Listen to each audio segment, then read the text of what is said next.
once again, good to see you. Thanks for joining us and checking out this week's Leading Edge. I'm your host, Jeff Smith. Coming up in just a few minutes, we're going to talk to the president of Owens Community College about the direction, the growth, and the potential for expansion, maybe beyond that Perrysburg location. But first, budgets are on the ballot in Northwest Ohio in just about a week's time.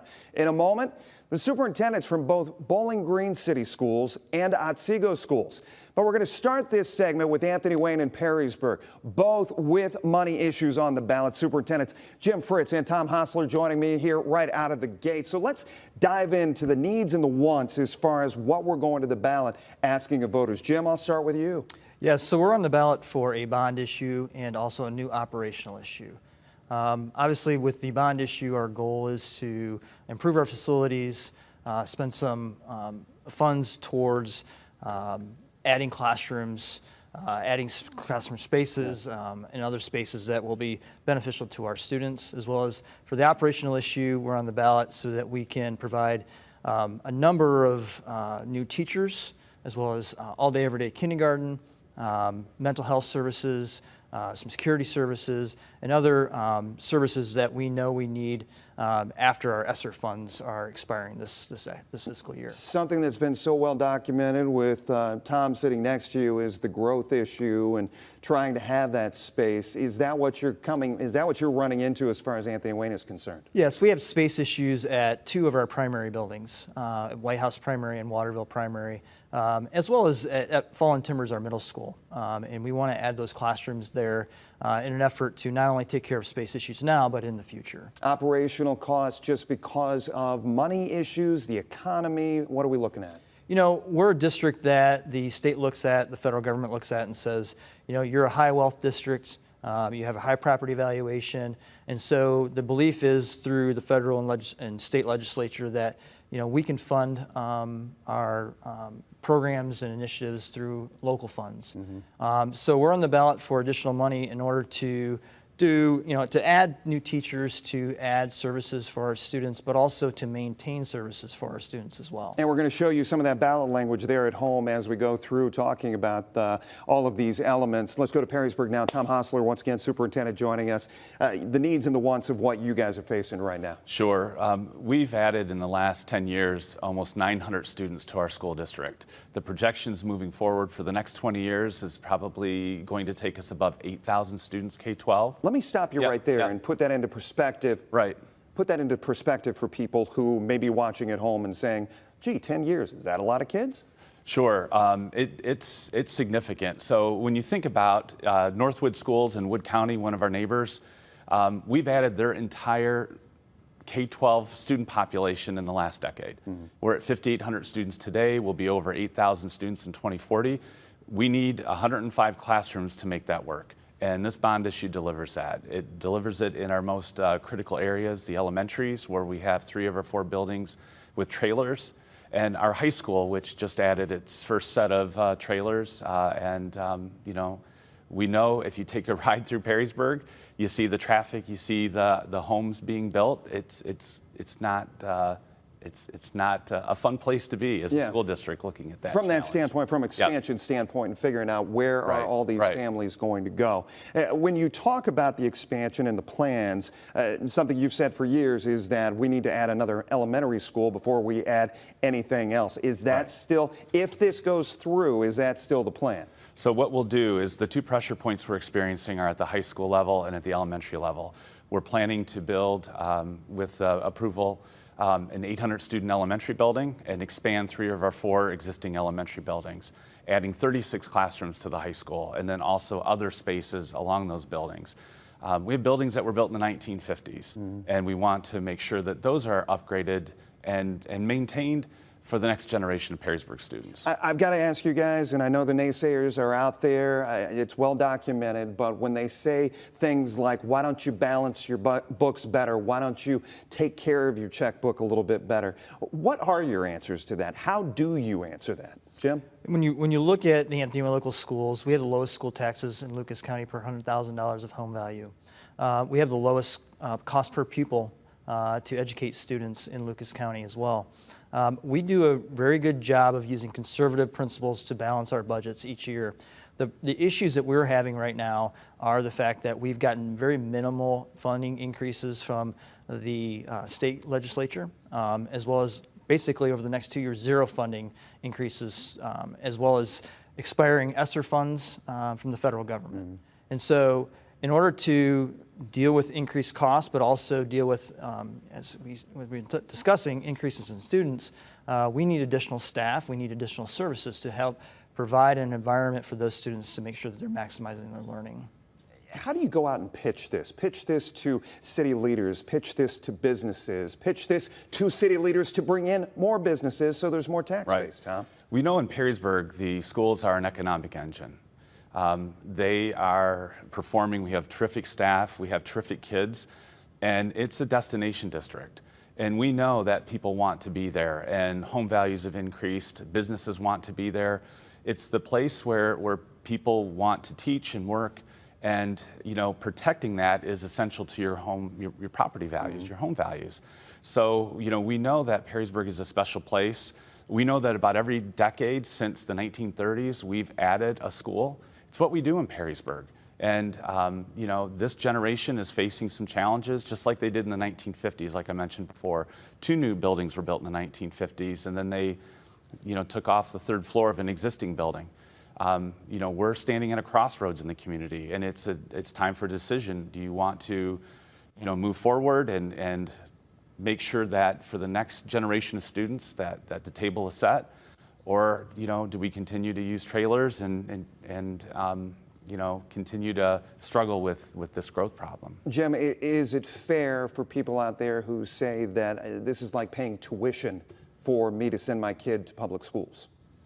I think when you look at what we're doing at Anthony Wayne, just like at Perrysburg, we have a high academic standard, and you see our success year in and year out. We're ranked in the top 7% of all school districts in our performance index this last school year. You see that value of what we're doing. We're also an economic engine within our community, and I think it's an investment in all of that. It's an investment in our students, it's an investment in our community. When you invest in our schools. I want to share with you and get your quick take on a statement that I got from a local mayor, not going to be named, but if those superintendents, he says, if those superintendents aren't meeting with their mayors of their respective school districts, then they aren't doing their job, and vice versa. You can't have a great city without a great school district, and you can't have a great school without a great city. They go hand in hand. Quick 15 seconds take on that. No, it takes everybody's effort. So from the mayor, and when the other thing too is you're drawing in Anthony Wayne from several different communities and several mayors. We're drawing from 2 townships in a city, but it's those kind of relationships go a long way in being able to come up with a plan, a long-term plan, and we utilize those relationships. It means a lot to us, we're fortunate in Northwest Ohio to have strong schools, to have strong mayors and governments. And, schools are a huge part of that. Jim, you got the first word. Tom, I'm going to give him the last. We do have to go to a break. Gentlemen, thank you so much. Thanks. We appreciate it. We'll be right back. We'll talk Otsego schools and BG High School right after this. Welcome back. As we said, budget's on the ballot. That is our segment here, and that is our focus here on Leading Edge this week. Our segment now turns our attention to Bowling Green City Schools and the Otsego Local Schools District. BG, for the 5th time, going to voters for support. It is a bond issue, and Otsego with an income tax. We want to introduce our 2 guests here, Kevin O'Shea, Ted Haselman, joining us from representing both of those schools, Otsego and also BG. Guys, thank you so much. As we saw with the first segment, we want to talk a little bit about what voters are going to face and the needs and the wants. Ted, I'll start with you. Yeah, so Bowling Green City Schools, we've got a $72.8 million bond issue on the ballot to build a new high school. Our current high school was built in the 60s, and there's many areas that we can upgrade with a new facility to provide experiences and opportunities for our students and let the 21st century drive curriculum rather than our facility drive curriculum of what our students learn on a daily basis. You are fresh into this position, and I say that only because it seems like it has been a powder keg for so many years to address this issue. But I have to give credit where credit is due. The tour Whose idea was that, to bring in everybody to see what you guys are facing? Yeah, well, what I would say is, we've got a lot of great people in our district that are working very hard. So there's, many people behind the scenes. There's, people on a daily basis Did it work? that are working. Well, I don't know. We'll know in on November 7th? November 8th. What was the perception? Well, I think that, the people that came through and toured the building, I believe that it was eye-opening for them. I think that many of them heard things, but maybe didn't necessarily believe, what they were going to see. And so we had, actually quite a few people that went through each and every time. And I believe that they walked out of there with their questions answered. Yeah. And, like I said, we'll see, late November 7th and early November 8th of what the outcome of that is. Bond issues, levies, you've got a tax going as far as income is concerned for Otsego local schools. Talk to us about that, coming up with that plan. What are the needs and wants as far as Otsego? Yeah, Jeff, great question. So Otsego's asking for a 0.5% income tax. It's been a long journey for us. It's been over 20 years since Otsego's asked the community for new operating monies. So that will generate roughly $1.9 million for us. And again, just the increased costs that are associated with everything. We operate very lean. It's been a long time since we've much smaller district compared to everybody else we're talking to tonight. Yep. So we operate very lean, and we've again been very responsible fiscally. And I feel like we're just in a position now where, unfortunately, just our expenditures have exceeded the revenue, and we're going to go to the community and ask for this. The income tax was really the idea of we're a strong agricultural community. An income tax is much more proportional, right? Mm-hmm. So a lot of the property appraisals that have happened here recently to increase the valuations of those properties has really hit landowners hard, and an income tax is much more proportional among our community. Do you think your voters understand the logic behind that? Because as I'm sitting here listening to you, it makes perfect sense. You've got spread out properties, you don't have as many. It's a numbers value kind of thing, right? That's something we've been trying to hit hard, right? To understand that we're actually not going after property tax, that it is an income tax. So yes, I do think most of the voters understand why we're trying to go after income tax versus property and why it makes a lot of sense in our community. We talked about needs and wants, and I wanted to ask you, as far as staffing levels are concerned, coming out of a pandemic, federal money that may not be there anymore, all those having an impact as far as looking at the numbers? Because I know, Ted, watching this year after year, the numbers on building that high school have gone up and up and up. Correct. Yeah. The cost that it's going to take to build this building is not going to get any cheaper, and I think that's looking at the history of what's been on the ballot in Bowling Green to build new facilities. I mean that's proven. It was a couple of years back that the same dollar amount was going to build multiple facilities, and I don't focus on the past, I focus on the future. And but when we look at those numbers, it's not getting any cheaper. And today's dollars will build us a new high school for our need. Yeah. But it's not giving us any more like it would have in the past. Kevin, talk a little bit about it. I want to share something with you. The responsibility of going out to business leaders, to your mayors, your township trustees, things of that nature. I'm going to read you guys the same statement I read for the first segment. And the local mayor that we talked to said if those superintendents are not meeting with the mayors of their respective school districts and they aren't doing their job and vice versa, you can't have a great city without a great school district and it goes on. They go hand in hand. How active are you guys in trying to hit up some of those city leaders and township leaders? It's critical, Jeff. So we're made up of 4 different communities, Weston, Grand Rapids, Haskins, and Tontogany, and it was really critical for us to make sure we got to each of those villages to discuss what we were asking for and why. Those great leadership in all of those towns, and it was really important that they understood our messaging and what we were trying to ask for, so that as people came to them, they could give the same information and at least direct them to us if they did have questions. It's been tricky in the sense that we obviously are not allowed to go out and really promote and say, hey, come support us, but it's really important that voters have the information they need to make an informed decision in the poll or in the ballot box. So that was really important for us to get to all the town leadership. Well, we appreciate you guys spending some time with us and diving into this. Good luck to you on November 7th. Thank you. Absolutely. We'll be back right after this. Welcome back. Owens Community College offered its first classes in 1965 with the Toledo area and Findlay area campus. And within the last few months, just a bevy of activity out at the Perrysburg location. We are delighted to have college president Dr. Dione Somerville joining us. First time me meeting you. It's great to have you here after 2.5 years already in the position. Thank you so much. It's a pleasure being here. I want to talk a little bit about with the increasing cost of higher education, the economy where it is, the debate of loan debt in this country, why we kind of are honed in right now on the strength of what is the community college model. Well, the community college model was founded on principles of access to higher education. And access means a lot of different things to people, but affordability is one of them. And we're very proud that we offer a very affordable, relatively price point for everyone in a way that students can get to, be it locations, methodology, delivery methods, and that's hugely important to us. It's part of our founding principles. Specialty needs in our economy right now. I mean, these are things that you can get that degree and immediately be in the workforce. Absolutely. We have more than 160 programs, and so you can do anything from short-term training.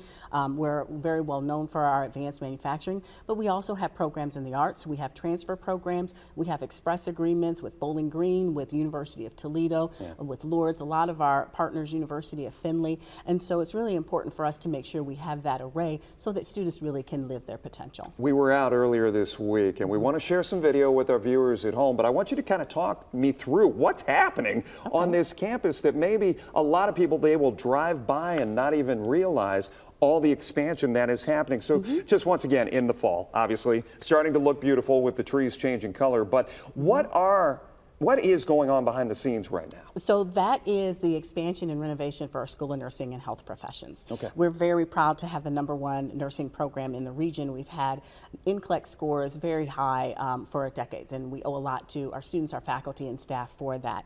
That renovation will help us do a few things. It will help us expand our labs.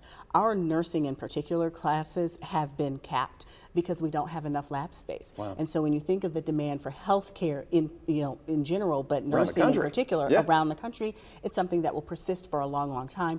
This allows us to increase the number. The project is almost about 30 million, 25 million will be bonded or has been bonded by the institution. Our groundbreaking is coming up November 16th. And we're also on the cutting edge of interprofessional education.